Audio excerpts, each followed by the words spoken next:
7 কোটি মানুষ ভোট দিয়েছে। ভোটার সংখ্যা ছিল 12,76,00,000।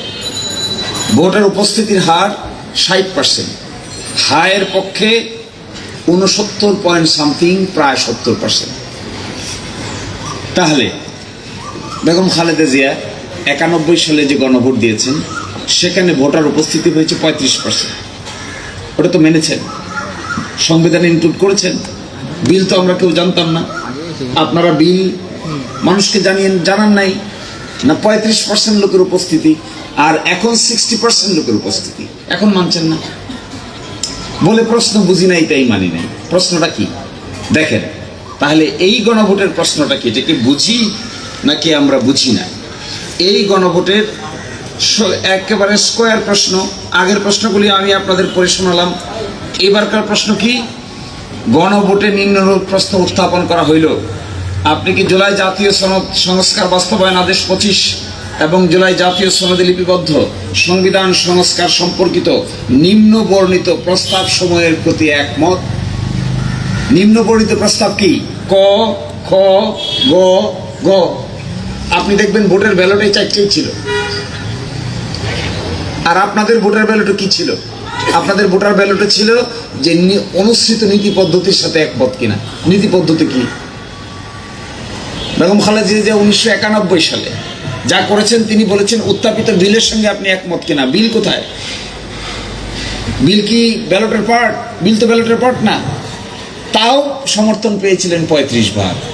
আর এইভাবে বলে সমর্থন পাওয়া গেছে 60 ভাগ, প্রায় 70 ভাগ ভোটারদের কাস্ট হয়েছে 60 ভাগ। তাহলে প্রশ্ন দাঁড়াচ্ছে, এখন যে কথা বলছেন আমার লার্নেড ফ্রেন্ডরা, এই প্রশ্নটা আমি 3 বার পড়েছি গত পরশুদিন বগুড়ায়। আমার এক স্বনামধন্য পার্লামেন্টারিয়ান তিনি বলেছেন এই প্রশ্নটা পড়তে নাকি 3 ঘন্টা সময় লেগেছে ওনাদের। তো আমি যদি আপনাদেরকে এই প্রশ্নটা পড়ে শোনাই, আপনারা রেকর্ড করেন, এটা 1 মিনিট 32 সেকেন্ড সময় লাগে। আমি 3 বার ট্রায়াল দিয়ে দিয়েছি। তো 1 মিনিট 32 সেকেন্ডে আমরা যা পড়তে পারি, ওনাদের যদি এটা 3 ঘন্টা সময় লাগে, তাহলে তো নানান প্রশ্ন উত্থাপন হবে। পড়ার ক্যাপাসিটি, পড়ে ঠিক কিনা, উচ্চারণ সঠিক কিনা, এই পড়তে কত সময় লাগে, প্রসেসর ভালো কিনা, মাইক্রোচিপ মাথায় যা আছে এটা সঠিক কিনা, নানান প্রশ্ন উঠবে। আমার আপনাদের জন্য যদি এক মিনিট, আপনি পড়েন না, এখন একজন সাংবাদিক পড়েন, এটা দেখবেন 1 মিনিট 32 সেকেন্ড লাগবে। তা না হয় 1 মিনিট 40 সেকেন্ড লাগলো, তা না হয় 2 মিনিটই লাগলো। তা আমার বন্ধুদের যে 3 ঘন্টা লাগে, আল্লাহ ভালো উত্তর দিতে পারবে। এটা সেকেন্ড ইম্পর্টেন্ট কোয়েশ্চেন। তাহলে এই যে প্রশ্নটা ওনারা বলছেন যে প্রশ্ন বুঝে নাই, আরো আশ্চর্যজনক ব্যাপার, বলে জনগণ নাকি প্রশ্ন বুঝে নাই। দেখবেন পার্লামেন্টে বলে না বুঝে উত্তর দিয়ে দিছে।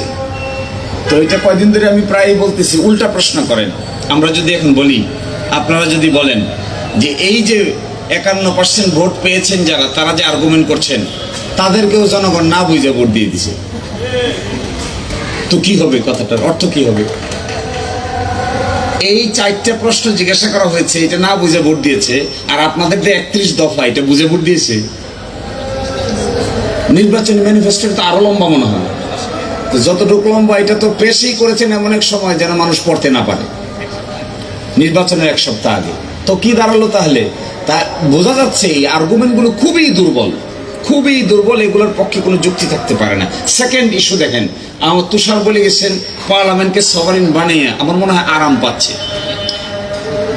সংসদ সদস্য হয়েছি, পার্লামেন্টে গেছি, যা ইচ্ছা তা বলবো, যা ইচ্ছা তা করবো, এটা বলতে তো একটু আরাম লাগারই কথা। এই জন্য মনে করছে এটা সভারেন। কিন্তু আমার মনে হয় না আমার বন্ধুরা বাংলাদেশের বিচারিক ইতিহাসের জাজমেন্ট সম্পর্কে ওয়াকিবহাল। আমি আপনাদেরকে ষোড়শ সংশোধনী মামলার সুপ্রিম কোর্টের ফাইন্ডিং এর 2টা লাইন পড়ে শোনাই। Only the people are sovereign. Supreme Court বলছে, আমাদের Supreme Court, only the people are sovereign, only the constitution is supreme, all other institutions are merely the institutions or agencies to fulfill the greatest purposes enunciated in the Constitution. তাহলে supreme Court বলছে only the people are sovereign।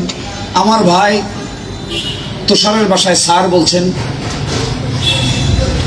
বলছেন parliament is the sovereign. Madam বলেন sir আইভর Jennings. তা আরো dangerous কথা, ম্যাডামের বক্তৃতায় তিনি বলবেন কেন তিনি তাকে আইভর জেনিংস বলেন।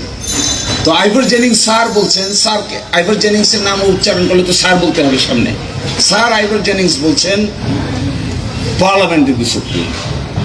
আমি ওনাকে শুধু একটা কোয়েশ্চেন করি আপনাদের থ্রোতে, মাই সিনিয়র ফ্রেন্ডকে, উনি উত্তর দিবেন পার্লামেন্ট দ্য সুপ্রিম এইটার একটা রেফারেন্স বাংলাদেশ কেন সাবকন্টিনেন্টের ইতিহাসে একটা রেফারেন্সও দেখাইতে পারবেন না। তাহলে উনি যে বলেন সুপ্রিম, এটা কিসের ভিত্তিতে? এটা ওনার সভারেন, পার্লামেন্টের সভারেন, এটা বলেন কিসের ভিত্তিতে? আমার ধারণা শরীরের গরমের ভিত্তিতে তিনি কথা বলছেন। আর গরমকাল তো এখন, পার্লামেন্টের ভিতরে এসি আছে, তাও সমস্যা হচ্ছে। এবং দেখেন আমাদের সুপ্রিম কোর্ট কি বলছে, under hour constitutional dispensation it is the constitution and not parliament which is supreme. Supreme is the constitution, sovereign of the people. Sovereignty concept lies only with the people, not even with the constitution. People are sovereign, constitution is supreme, are all other organs under the constitution, under the will of the people. এখন যখন গণভোট আয়োজনের প্রশ্ন আসছিল তখন খুব বিতর্ক হয়েছিল ঐক্যমত্য কমিশনে। আপনারা জানেন, অবাক হবেন, নিশ্চয়ই আপনারা জানেন এই গণভোটের প্রস্তাবকারী কিন্তু সরকারি দল। প্রশ্ন আসছিল যে গণভোট যে আমরা আয়োজন করব, আমাদের বর্তমান সংবিধানে তো গণভোটের বিধান নাই, কি করে আয়োজন হবে? সরকারি দল থেকে বলা হলো তখন যে গণভোট যে আয়োজন করা যাবে না এই মর্মেও তো সংবিধানে কিছু নাই, আয়োজন তো হয়েছে। তখন একটা এখন একটা, এইগুলো ক্যারেক্টারকে কি বলে? এগুলো আপনারা ঠিক করবেন, এই ক্যারেক্টারের নাম কি? এগুলো আমার মুখ দিয়ে বলা ঠিক হবে না। লাস্ট বলে দিচ্ছি আমি, বিচার বিভাগটাকে 12টা বাজাইতেছে। কিভাবে 12টা বাজাচ্ছে জানেন? সুপ্রিম কোর্ট একটা রায় দিছে, গত পরশুদিন এটা পাবলিশ হয়েছে, বলছে 3 মাসের ভিতরে সচিবালয় প্রতিষ্ঠা করো। আর বলছে সুপ্রিম কোর্টের নিয়ন্ত্রণ থাকবে সুপ্রিম কোর্টের উপরে, রাষ্ট্রপতির উপরে নয়। আগে ছিল রাষ্ট্রপতির উপরে, তাহলে তো গেল সুপ্রিম কোর্টের উপরে। সচিবালয় প্রতিষ্ঠার অর্ডিন্যান্স জারি হয়েছে 30শে নভেম্বর, সচিবালয় প্রতিষ্ঠিত হয়েছে 11ই ডিসেম্বর, এ রায় হয়েছে সেপ্টেম্বর, রায় প্রকাশ হচ্ছে পরশুদিন। যে সচিবালয় প্রতিষ্ঠিত হয়েছে একটা রায়ের আলোকে, যতক্ষণ রায় ঠিক আছে ততক্ষণ পর্যন্ত কি আপনারা পার্লামেন্টে বসে এইটাকে বাতিল করতে পারেন? বড় প্রশ্ন। আমি তো দেখছি there is a clear cut clash between the judiciary and the parliament, clear cut clash. এই ক্ল্যাশের জন্ম দিচ্ছে পার্লামেন্ট, এই ক্ল্যাশের জন্ম দিচ্ছেন বিখ্যাত আইনবিদরা, এই ক্ল্যাশের জন্ম দিচ্ছেন স্যার আইভর জেনিংস। তো যারা এই জেনিংসরা এই ক্ল্যাশের বর্ণনা দিচ্ছেন, এইটা অনিবার্য। এবং দেখেন কেন সংবিধান সুপ্রিম আর কেন জনগণ সভারেন, এই ব্যাখ্যা দিয়ে আমি শেষ করে দিচ্ছি। পার্লামেন্টে একটা আইন পাশ করবে, 65-এ তার বিধান আছে। কোনটা পাশ করবে? যেটা সংবিধানের সীমার মধ্যে সেটা পাশ করতে পারবে, সংবিধানের সীমার বাইরে পাশ করতে পারবে না। সংবিধানের সীমার ভিতরে বাইরে গিয়া সংবিধানও যদি সংশোধন করে এটাও টিকবে না। এটা বলেছে আমাদের 8ম সংশোধনী মামলা, সর্বশেষ মামলা হলো 16 সংশোধনী। আচ্ছা বলেন তো দেখি, কেয়ারটেকার গভর্নমেন্ট কি সংবিধান সংশোধন করে বাদ দেওয়া হয় নাই? বাদ দিছে তো। কেয়ারটেকার গভর্নমেন্ট সংবিধান সংশোধন করে বাদ দিলে সুপ্রিম কোর্ট আবার বাদটাকে বাদ করে দিল যে, তাহলে আপনার ক্ষমতা কই গেল? আপনি যে বলছেন পার্লামেন্ট সভারেন, তো পার্লামেন্ট সভারেনের কনসেপ্ট কই গেল?